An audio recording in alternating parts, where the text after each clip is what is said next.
Welcome back. At the height of COVID-19, the Bronx Community Foundation became the first and only foundation in the Bronx, providing much needed resources to vulnerable Bronx residents and businesses. Joining us now to share more are no strangers to BronxNet, Desmon and Derrick Lewis, co-founders of the Bronx Community Foundation. Welcome back, gentlemen. Great having you both back on the show. Thank you for having us. Of course. So for those who are just tuning in, can you tell us more about the Bronx Community Foundation and your 4 pillars? Sure. Well, Sonyi, appreciate the opportunity to be here as always, and thank you for what you're doing for our community. So the Bronx Community Foundation, as you mentioned, really actually started a few years ago. You know, Desmond and I, being born and raised in the South Bronx, and also being supported by nonprofits in the Bronx, knew that we wanted to give back to our community. And we started to think about ways to be more unique with regards to the way we can give back to the community, to uplift and to help and support the great nonprofits, small businesses, and other organizations that are doing great work in the community. And so we came up with the idea of the Bronx Community Foundation really to be an opportunity for us to provide greater number of resources and capacity to enable and uplift the great programs, the great resources, the energy of the nonprofits, small businesses, community leaders, et cetera, in the Bronx. And when COVID-19 hit, we created the Bronx Community Relief Effort, which is an initiative of the foundation, really to provide resources, to provide additional capacity to organizations in the Bronx. And the foundation has really 4 key areas of focus. Economic security, which is focused on ensuring that Bronxites, have the resources they need from, either access to high quality and high paying jobs, access to money that they may need. We've given out micro grants. But also ensuring that they have the ability to prosper through workforce development training. Thank you so much. I was going to go through all 4, but yeah, we could. Yeah. Oh, sorry about that. Go ahead, Derrick. So community is really focused on ensuring that we're providing, resources around housing stability, resources around ensuring that Bronx organizations and individuals are collaborating and working together. When you talk about our focus on equity and justice, we want to ensure that we provide a fair and just environment for all Bronxites to live, and making sure that we're providing the resources to ensure that our Bronx community is fair and just and equitable. And then our final pillar is focused on health. As you know, the Bronx is one of the most unhealthiest parts of New York State, and ensuring that we're providing, health-related resources, but also we've been focused on food insecurity as an area of focus for us as a foundation. So ensuring Bronxites have access to healthy food, produce, et cetera. Thank you so much for that, Derrick. And early on last year, we spoke about Bronx businesses receiving only 1% of COVID-19 loans. And our youth also struggled with remote learning through the digital divide. I know that these are 2 systems that you helped and you stepped in for through the Bronx Community Foundation. How did you step in to address these 2 issues? And how did you move quickly to identify these areas of need in our community? Sure. So small businesses, starting with that, is really the lifebloods of our community. As many people know, the Bronx is a small business economy. And so we have a number of very, very important small businesses that keep our residents employed, but also keeps our economy going through commerce and other related activity. And so knowing that we are a small business economy, we went right to partnering with organizations that we know are already doing great work in the Bronx to support our small businesses.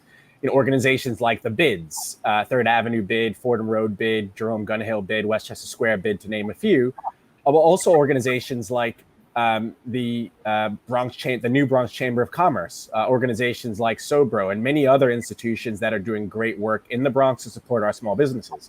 And so we brought all of those organizations together in different aspects to try to support our businesses, from providing direct grant funding to keep our businesses open and keep our residents employed, but also technical assistance to help our small businesses survive, whether it's legal support, rent support, marketing support, all of the various sort of wraparound services that we know our small businesses need. And so at the height of the relief effort, we were out there meeting with small businesses, providing direct non-recoverable cash grant funding, and working with BIDs and other small business institutions to really understand the needs of our small businesses and try to come up with solutions. And then on the youth and digital equity side, one of the most apparent things that came out of the COVID-19 pandemic was the fact that we have a major digital divide in the Bronx. And many of us knew that. My brother and I grew up in a digital desert. And so we knew the challenges of not having digital equity, meaning access to the internet or access to digital resources. And so first, it became apparent when our youth were being sent home without a means to school from home, meaning no digital resources. But then as a part of our relief effort work, we noticed that in every area of need, whether it's small businesses, whether it's housing, whether it's nonprofit support, whether it's food, digital equity and the lack of digital equity across the Bronx hinders all of these different areas from progressing.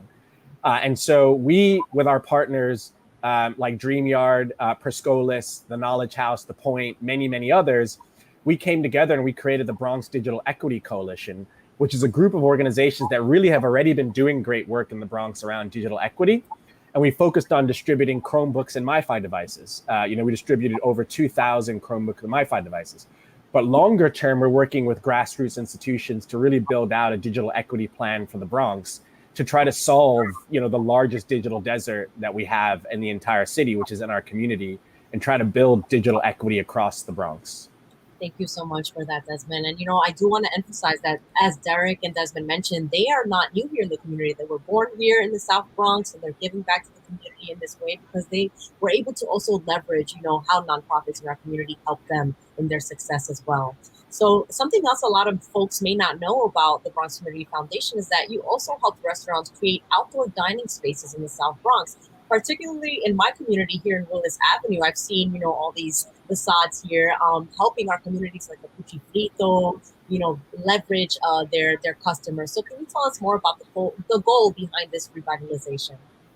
Yes, absolutely. As you know, many parts of New York City have been afforded the opportunity to really be able to move from, serving New Yorkers inside to moving outside and being able to create outdoor spaces to continue to serve New Yorkers.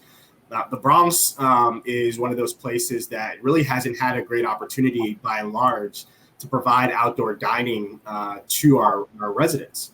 And so we partnered with the Third Avenue Bid to really provide outdoor dining spaces, to your point, near Willis Avenue, but also on Alexander Avenue in Mott Haven as well. And this allowed for our restaurants to be able to actually serve our Bronxites outdoors. But what it also created was an opportunity to have people gather in a place, where we weren't able to before gather inside, be able to gather outside, with COVID restrictions withstanding, to be able to meet and sort of continue to congregate and create sort of this opportunity to continue to interact with each other. When frankly the last 14 to 16 months, it's been very isolating for a lot of our Bronxites. And so, our outdoor dining capability, had multiple different impact areas. It allowed for our restaurants to continue to stay open in those neighborhoods, but also allowed for our Bronxites to really be able to have a place to come and sort of congregate, communicate with each other outdoors, and really be able to have an opportunity to continue the vibrant activities that our borough is known for. Absolutely. Thank you for sharing that. So often when we speak about relief and underfunding in our community, a lot of people don't talk about the long-term solutions, but that's something that the Bronx Community Foundation is addressing. You mentioned the tech equity and how we can kind of move forward and not have this issue with tech disparity in our communities. As Bronxites yourselves, can you share your hopes and visions for moving the Bronx and our people forward while ensuring that people can also stay and thrive here without having to leave the borough? Absolutely. So fundamentally, our vision is that we have many great institutions, grassroots organizations that are already doing the work in the Bronx. Many of them, as you said, we've benefited from growing up in the South Bronx. And so our vision is to really build the capacity and partner and really build something we call community power to uplift the organizations already doing the great work in the Bronx, to then build long-term sustainable solutions to help eradicate some of the challenges that we face. And a couple of examples, we already mentioned the Digital Equity Coalition. We're also building out a food sovereignty network. This is going to be a group of grassroots food organizations, pantries, food entrepreneurs, urban agriculturalists, to really come together and build solutions to grow locally, but also build solutions that are longer-term sustainable so that we can continue to fight this food desert that my brother and I grew up in, but that, it's pervasive across the Bronx. When you look at our equity and justice focus, we have an equity and justice advisory committee, which is a group of organizations that focus on legal aid, but also just supporting our system and involved family members who really need the support longer term, right? So we're not just providing short-term solutions. We are working with organizations, again, who've been fighting this battle for decades to really bring long-term sustainable solutions, innovative solutions to the table. And that's in every area of focus. In our housing area, we are focused on bringing a collaboration together of affordable housing institutions to look at rent stabilization and other things, to provide a funding and the support our affordable housing organizations need longer term. So, 2020 was really a focus on immediate relief. Now what we're doing is we're taking some of that learning with our partners and we're building longer term sustainable solutions to continue the work, but with a vision really to, build a digital oasis, not having a digital desert, build a food oasis, not having a food desert, looking at vibrant housing ownership, looking at a fair and just Bronx rather than sort of currently, a Bronx that isn't focused on fair, equitable, and just. And so those are some of our vision statements and some of the things we really want to achieve over the next several years. Thank you for that, Desmond. Thank you, Derrick. Thank you both for joining us and sharing more about the Bronx Community Relief Effort and the Bronx Community Foundation in general. I also want to emphasize to our viewers, this is why it's important that we get involved civically and we vote, and we enact change in our community alongside, leaders like Desmond and Derrick as well, who are trying to work together collaboratively with our community and stakeholders in the Bronx. Thank you again for your time. Thank you. Of course. Before we go, how can people stay in touch and learn more about the Bronx Community Foundation? Yes, we encourage you to visit our website, which is thebronx.org. It's thebronx.org. We also encourage you to follow us on Instagram and Facebook. Instagram is @Bronx Foundation, and in Facebook, you can search for us at the Bronx Community Foundation. We also encourage you to reach out to Desmond and I directly. You can reach out to us at info@thebronx.org. Thank you again, gentlemen. Thank you so much. Thank you. Well, that's all for our show today. I'm your host, Sonyi Lopez, wishing you and yours safety and wellness now and always. See you next time.